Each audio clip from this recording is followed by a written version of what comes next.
សួស្តីបងប្អូនក្នុងវីដេអូនេះខ្ញុំមានដំណឹងដ៏សោកសៅមួយដែលពាក់ព័ន្ធនឹងប្រទេសថៃ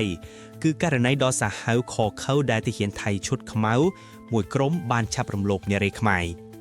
ពិតទៅការពិតជាស្ដែងខ្ញុំមិនចង់និយាយពាក់ព័ន្ធជាមួយនឹងសង្គ្រាមខ្មែរសៀមទេបងប្អូនព្រោះខ្ញុំមិនចង់ឲ្យបងប្អូនយើងមានអារម្មណ៍ថា toxic stress ជាមួយនឹងរឿងទាំងអស់នេះខ្ញុំចង់តែនិយាយអំពីព័ត៌មានជុំវិញពិភពលោកទេដើម្បីឲ្យបងប្អូនយើងបានទទួលព័ត៌មានថ្មីព្រោះថាបើយើងនិយាយអំពីថៃនេះគឺព័ត៌មានពួកគេនេះវាដូចជាកូនក្មេងពេកប៉ុន្តែរឿងនេះមួយខ្ញុំមិននិយាយគឺមិនបានព្រោះតែវាជារឿងដ៏ថោកទាបបំផុតចំពោះអំពើដ៏ព្រៃផ្សៃ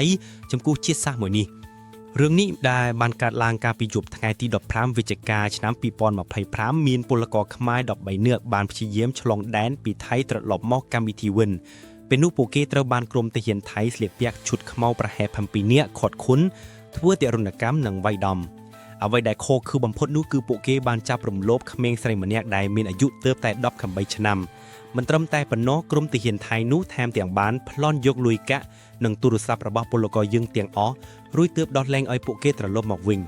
តែនេះក៏ជាសំណាងល្អមួយដែរដែលពួកគាត់នៅមានជីវិតបងប្អូនទាំងអស់គ្នាករណីរំលោភបំពានលើពលករខ្មែរដោយទាហានថៃគឺជាទង្វើដែលមិនអាចអត់ឱនឲ្យបាននិងជាការប្រមាថយ៉ាងធ្ងន់ធ្ងរទង្វើនេះកាន់តែបន្ថែមឥទ្ធិពលទៅលើចំនួនដែលកំពុងកើតមាន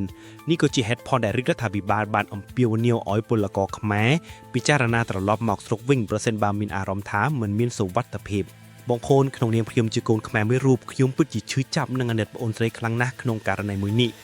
តើវាអាចមានផលប៉ះពាល់អ្វីខ្លះដល់បងអូននាថៃអនាគត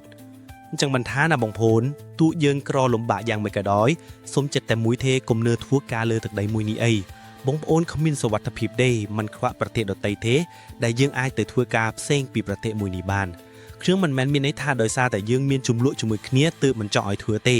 តែបងប្អូនយើងបានទទួលព័ត៌មានមកច្រើនហើយគឺពួកគេតែងតែធ្វើបាបពលករយើងពួកគេគ្មានធម៌មេត្តាដូចជាពួកយើងទេពួកគេរើសអើងយើងណាស់បងប្អូនថាព្រោះតែជំពាត់គេនេះវាក៏ជាមេរៀនមួយដែរថ្ងៃក្រោយតួយើងក្រយ៉ាងម៉េចក៏ដោយកុំខ្ចីគេច្រើនពេកយើងរូបនៅតាមលទ្ធភាពរបស់ពួកយើងមានបណ្ណាស៊ីបណ្ណិនឲ្យតែយើងឧស្សាហ៍ព្យាយាមក្នុងការប្រឹងប្រែងធ្វើការមិនខ្វះទេចំណូល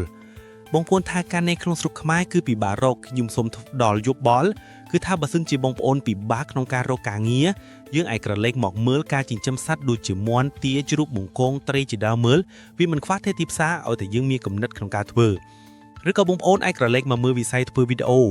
ក្នុងវិស័យមួយនេះបើសិនជាបងប្អូនជោគជ័យវាមិនត្រឹមតែជួយខ្លួនឯងបានទេថែមទាំងជួយជាតិបានមួយកម្រិតទៀតផងព្រោះថាយើងរកចំណូលពីក្រៅស្រុកចូលមកក្នុងស្រុកវាមានច្រើនទៀតតែខ្ញុំសូមនិយាយតែប៉ុណ្្នឹងសង្ឃឹមថាបងប្អូនយល់និងចេះប្រឹងប្រែងកុំខ្ជិលច្រអូសបើមិនចង់ឲ្យខ្លួនឯងក្រលំបាកតទៅមុខទៀត